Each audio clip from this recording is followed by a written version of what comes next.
Beyond the triple helix, who and what comes next? So triple helix is quite a traditional, I would say, now paradigm.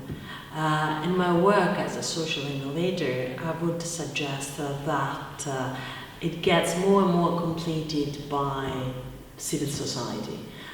But being more specifically, not civil society as such, but in my view by communities. They can be communities of practice, they can be communities of learning, they can be communities of doing, they can be communities of experience.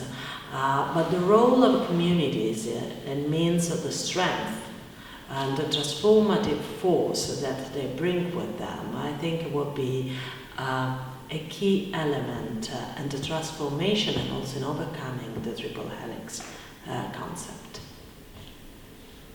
Why social innovation now? Why social innovation now? Because social innovation, in my view, of course, is the new language, but is also the new set of tools that can expedite social change. So you know, of course, the definition given for social innovation by the European Commission or by international organizations, the capacity to develop new models, services and products to tackle key societal challenges. Well, I believe that in these sentences there is actually the core of our challenge as community and as society. But in order to achieve the goal of transformative change, we need to be exposed to new knowledge, to learn new languages and tools. What social innovation provides the communities with such I would say, set of instruments, but also exposes the people and the communities to best practices in a bottom-up approach. And that to me means to create critical mass. So social innovation is a process that is able to generate a movement, to generate critical mass, and also to endow people with new knowledge. That's why. That's the why. And how social innovation now? How social innovation now? I have already said something about that in my previous answer, but I would like to add something more. Because we live in the time of new technologies. So the how also of social innovation regards also the, I would say, the use and the embedding of new technologies. Where are technologies in the discourse, in the logos of social innovation? Most of the time we believe that it's enough just to attach them, to use them.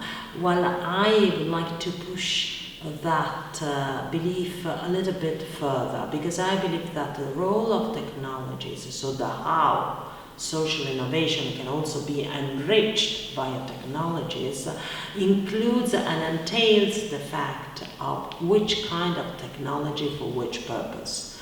So it's not just any technology, but it's the technology that provides evidence of social progress.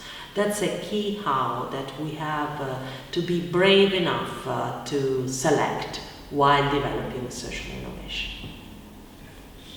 Is impacting investing in developing capacity beyond financial support? That's a key question in my view, because social innovation, of course, requires also experimentation, and we know that experimentation and testing and prototypes requires money and investing. And we know that there is now a big, I would say, trend worldwide while we're talking about impact and impact investing. investing. So lots of money is actually getting towards this new concept, but also this new endeavor and way of making business, that is impact investing. In my exposure to impact investors, what I have understood to date is that we need as recipients or as co-investors, and I have also another hat as president of an impact investing fund in Italy that invests specifically in early stage social enterprises. We need to develop again a new knowledge and a new culture. And what is specifically missing right now is the capacity building, co-developed with impact investors.